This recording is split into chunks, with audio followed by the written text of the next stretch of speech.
At 1 in the morning, a furious knock shook my door. I sprang up from the sofa, heart pounding, every instinct on edge. When I opened it, my daughter Sarah collapsed into my arms, her lips split, her eyes swollen, her hands clutching her stomach as if to hold herself together. "Mom," she whispered, her voice trembling. "He hit me." My knees nearly gave way, but I held her tighter, feeling her whole body shudder in pain. Without another word, I helped her inside, laid her carefully on the sofa, and ran to fetch. Her face under the porch light was a sight I'll never forget. Blood clung to the corner of her mouth. Her left eye was purple and nearly shut. I dabbed gently with a damp cloth, but the wound bled fresh, as if her skin itself was crying out.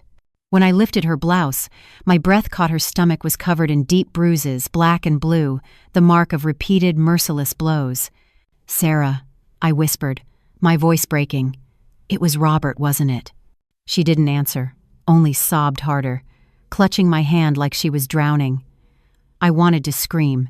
Instead, I reached for the phone, my hands shaking but my decision clear. "Dr. Figueroa," I said into the receiver, "get ready, I'm bringing my daughter in now." My car was still in the shop, so I called a taxi. While waiting, I covered Sarah with a blanket. Her phone buzzed on the table, 7 missed calls, all from Robert. A message flashed on the screen. "Open your mouth if you want to lose everything." My blood boiled, but when I reached for the phone, Sarah, weak as she was, snatched it back. "Don't, Mom," she pleaded, fear flooding her eyes. I stopped. I only took her hand again and whispered, "I'm here. Nothing will happen to you." The taxi headlights swept across the wall. I lifted her carefully, guiding her outside. As I locked the door behind us, I felt something settle inside me, a fire I had never known before. Tonight wasn't just about tending to wounds, it was about war. The taxi sped through the empty streets, its headlights slicing the night. Sarah leaned against me, trembling, whispering again and again, "Forgive me, Mom. I didn't want to wake you. I couldn't take it anymore." Each word stabbed into me like a blade.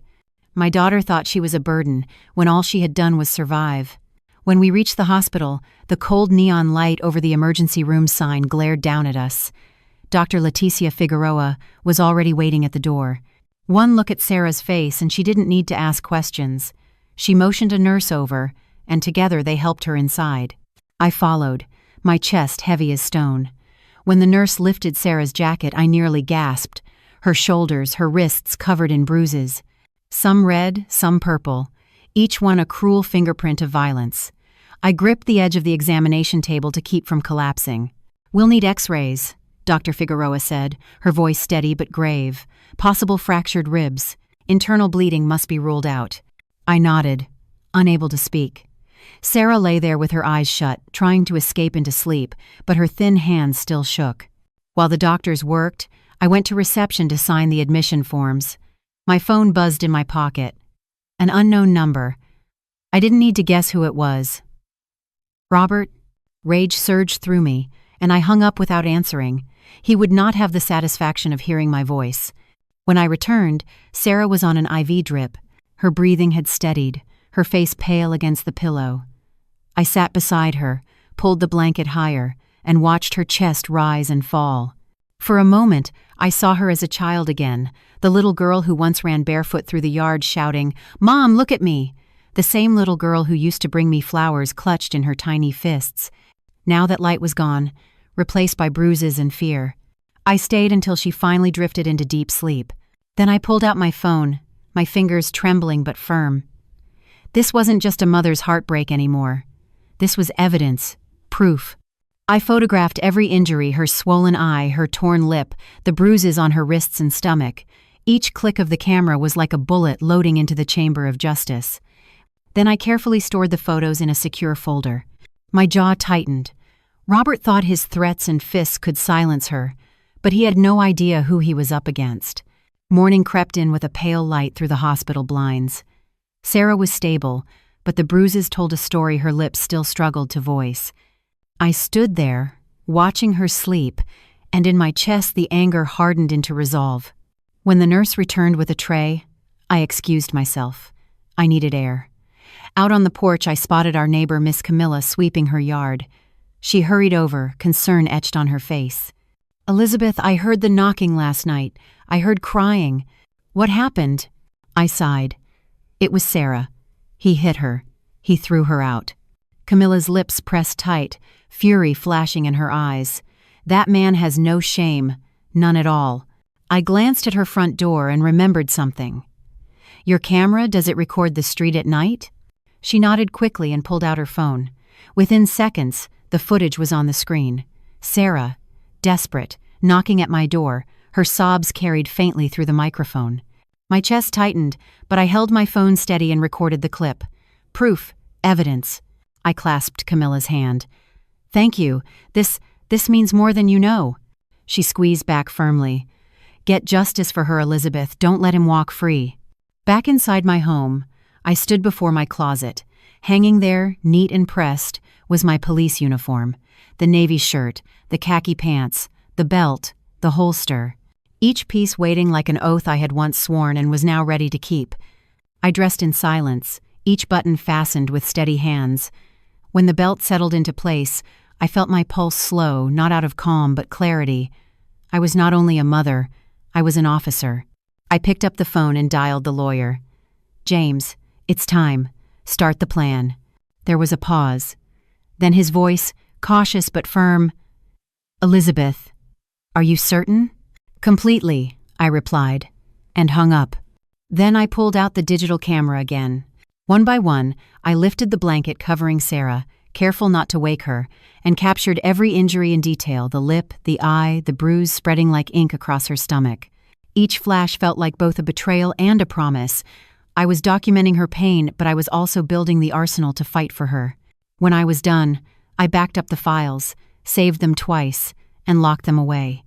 The evidence was no longer just hers. It was ours, and I knew there was no turning back. The following day, I took Sarah back to the hospital for further tests. The bruise on her stomach worried me more than anything. Dr. Figueroa met us at the door, her face grave. She ordered a CT scan to check for internal bleeding. I waited outside, my hands clenched together, praying silently. When the results came back, relief washed over me, no bleeding, only severe contusions, but the relief was shallow. Wounds on the body might heal, but the wounds in her soul would not disappear so easily. Back home, I tried to ease her pain with small comforts. I made chicken soup, the same way my mother once made it for me, filling the house with the scent of onion and herbs. Sarah barely touched it. Her eyes stayed fixed on the floor, her lips trembling. Later, as she lay under a blanket, her voice broke the silence. "Mom, Denise was there." I turned. "Denise?" She nodded weakly. "Robert's mistress. She comes to the house. She mocks me. She laughs. And then he—" Her words dissolved into tears.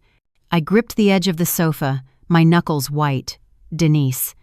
A name I'd only heard in whispers now burned into my mind. My daughter had been humiliated in her own home, beaten under the shadow of another woman's presence. Before I could speak, my phone buzzed. It was Ramiro Alcazar, a contact from the public registry. His voice was tense. "Elizabeth, you need to see this. There's a land transfer file with your name and Sarah's signature. Something's not right." Within an hour, I was in his office. He slid the file across the desk. My eyes widened. The property my father had left us, signed over to a woman named Denise Salgado. My signature, Sarah's signature, both forged. "Who brought this in?" I asked, my voice tight. Ramiro lowered his voice. "Your son-in-law, Robert. He said you were too busy to come in person." The room tilted for a moment. It wasn't enough that he laid hands on my daughter. He wanted to strip her of her inheritance, the land that carried my father's memory, our family's roots. My anger turned to steel. I left Ramiro's office with copies of the forged papers clutched in my hand, proof of another crime. Robert had crossed a line he could never erase. That evening, I placed the documents on the dining table beside the photographs of Sarah's bruises, the medical report, and the video from Camilla's camera. Piece by piece, the case against him grew stronger. This was no longer a fight of one night's violence. It was a war against a man who thought he could destroy my daughter and take everything we owned. I looked at Sarah, asleep on the sofa, her breath shallow but steady. I touched her hair and whispered, "He won't win, not this time." Night fell heavy, but I didn't sleep. I sat by the window, The documents spread out on the table. The photos of Sarah's bruises, the hospital report, Camilla's video, and now the forged land transfer. Each piece of evidence was a weapon, but I needed more. Proof of his betrayal, proof of his mistress. Sarah's weak voice still echoed in my head. Denise was there. So I drove to the Arches Bar, the place she told me Robert often visited. I parked in a dark alley, camera in hand, eyes fixed on the neon sign flickering red and blue. My heart beat slow and steady, not from fear but from focus. At 8 p.m., Robert's silver truck rolled up. He stepped out in a crisp shirt, arrogance in every move. Minutes later, she appeared Denise, in a red dress, cigarette glowing between her fingers, walking like she owned the night. Robert opened the door for her, slipped his arm around her waist. I gripped the camera tighter. Click, click.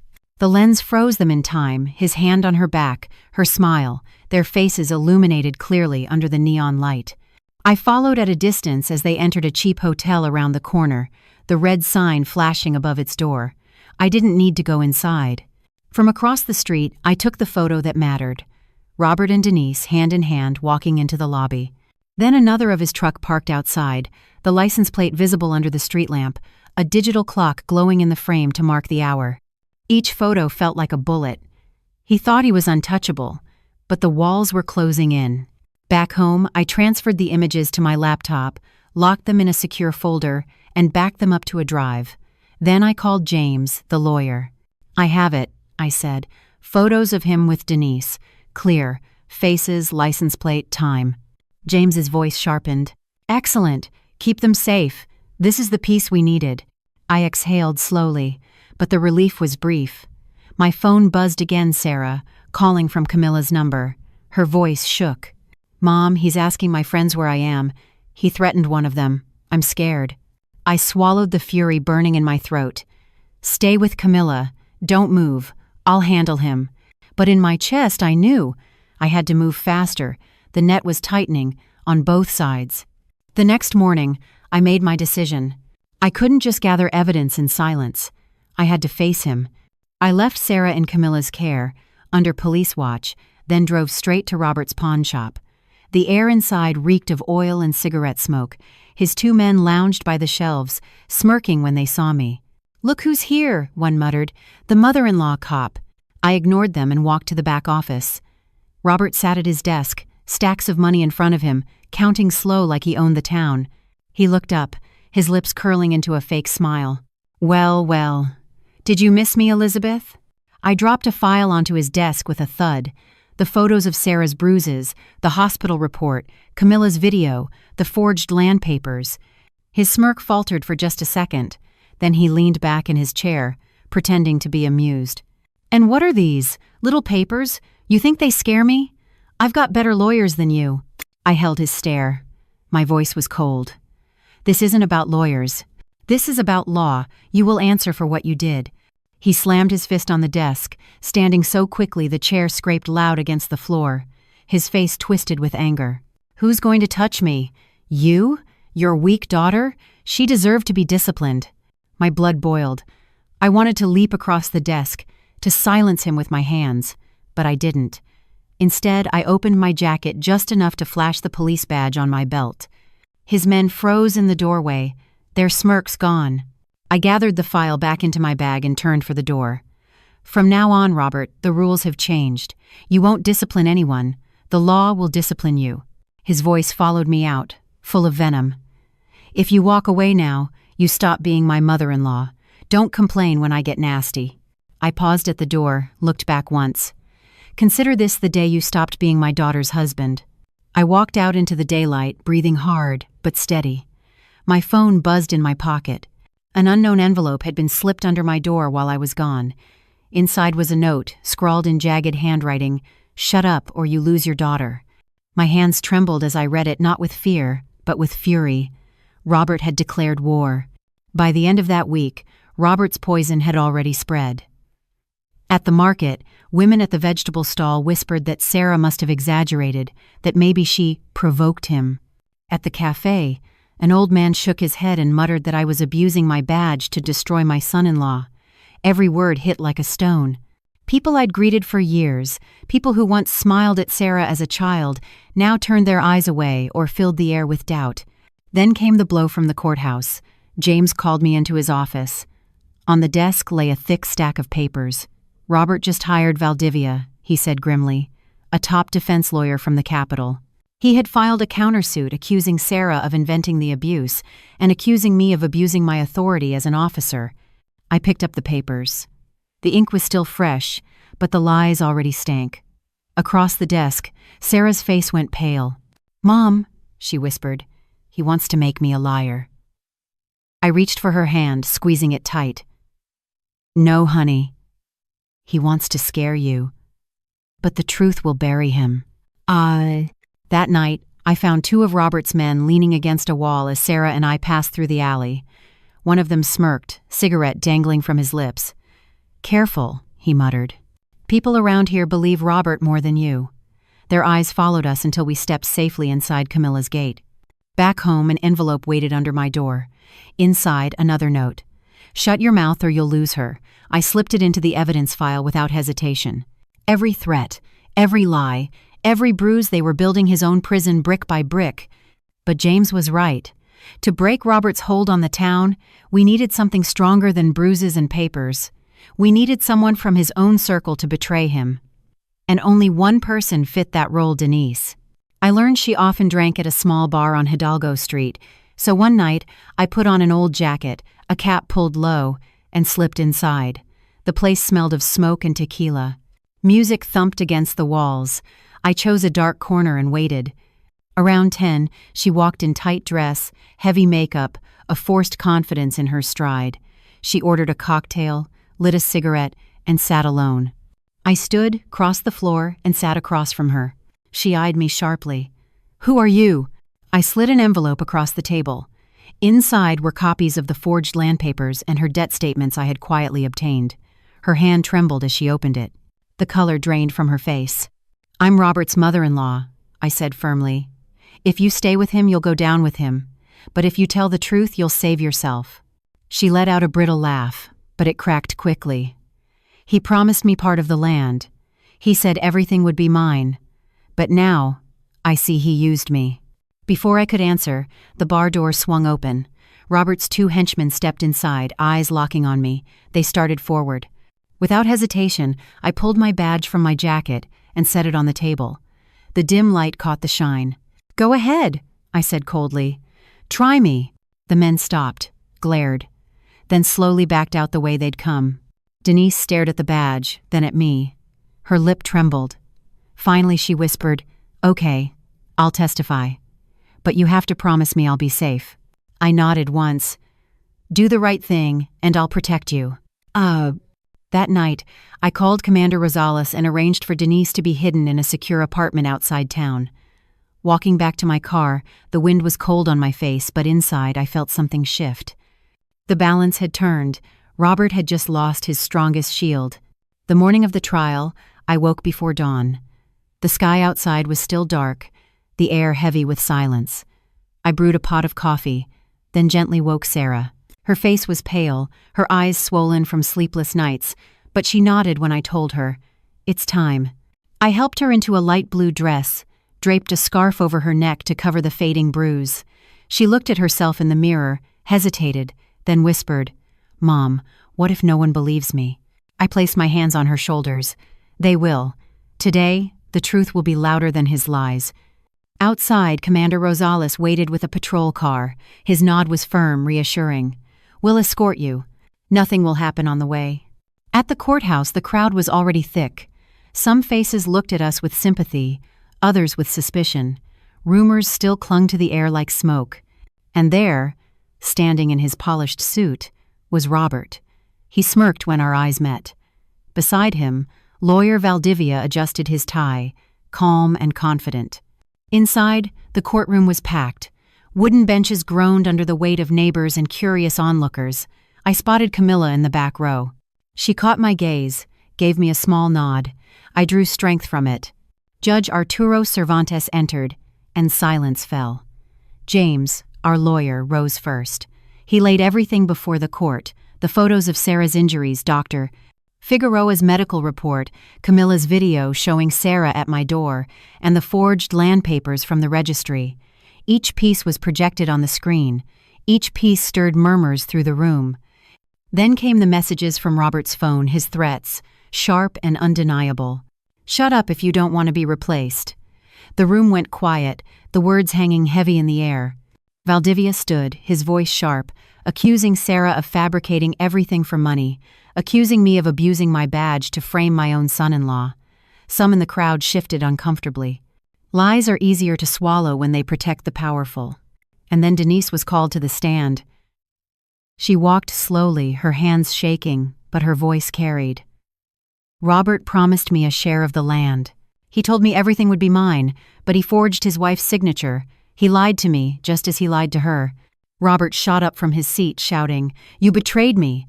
Guards forced him back down as the judge's gavel slammed for order. When it was my turn, I rose and faced the room. My voice was steady. "I am a police officer, but today I stand here as a mother. My daughter's bruises are not lies. The land papers are not lies. The threats on her phone are not lies. That man," I pointed at Robert, "is not a husband. He is a liar, an abuser, and he will answer for it." The room erupted in whispers. Some people lowered their eyes. Others nodded slowly, as if waking from a spell. Judge Cervantes read the verdict. His voice was calm but firm. A protection order for Sarah, all of Robert's assets frozen, the fraudulent land transfer annulled, and the case handed to the district attorney for further charges of domestic violence and fraud. Robert slumped back in his chair, his face pale. Valdivia said nothing, only removed his glasses and rubbed his temples. I reached for Sarah's hand. Together we walked out into the bright noon Sunday. People whispered as we passed. Elizabeth won. Justice won. But inside I knew this was not victory. It was only survival. The wounds remained, but now finally there was a path forward. The verdict spread through town faster than wildfire.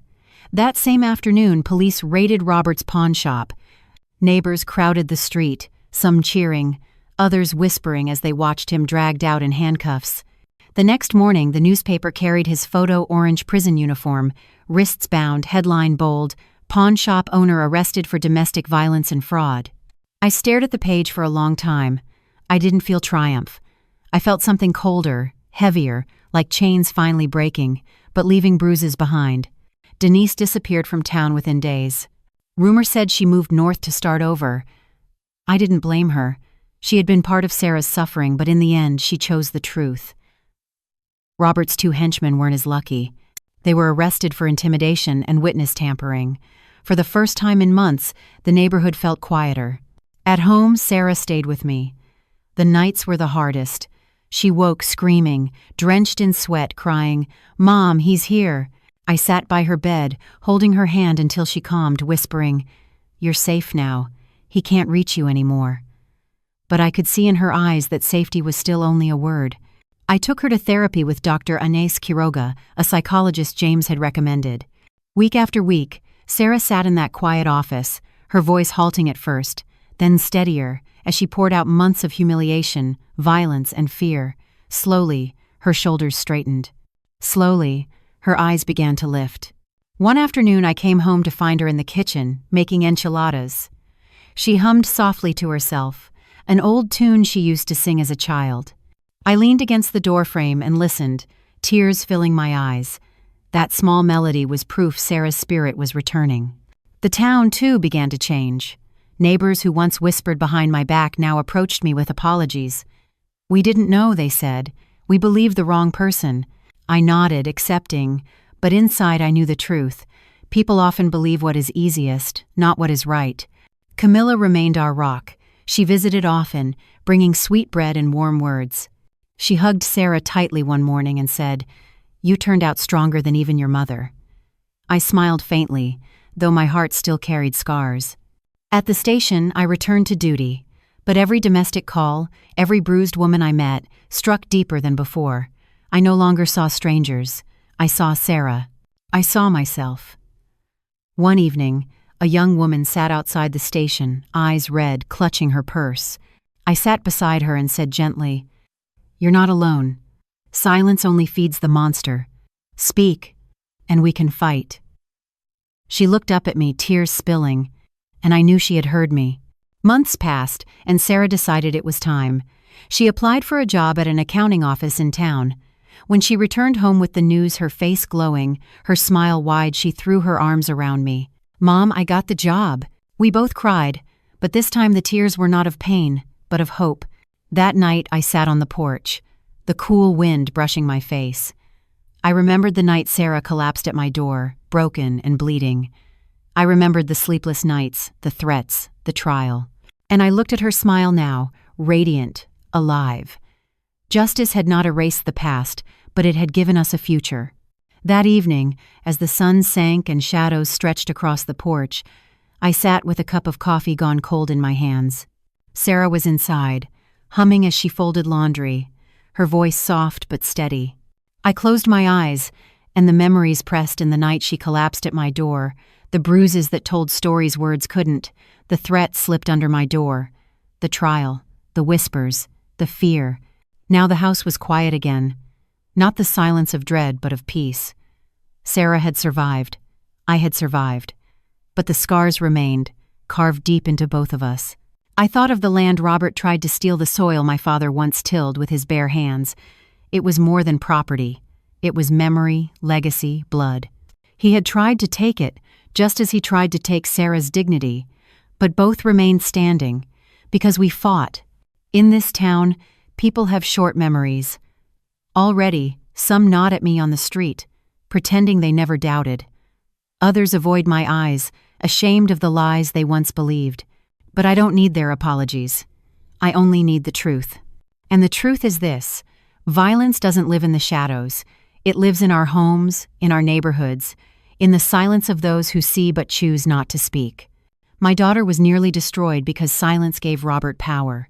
I swore that silence would end with me. Now, when women come to the station, eyes swollen, lips trembling, stories half-formed, I don't just write reports.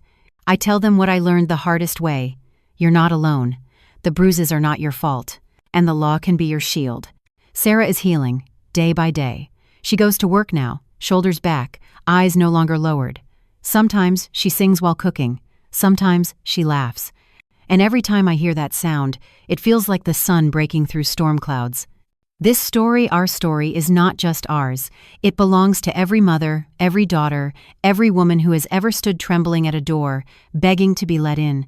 It belongs to anyone who has been told to keep quiet for the sake of peace. If you are listening to this, I ask you, what would you do?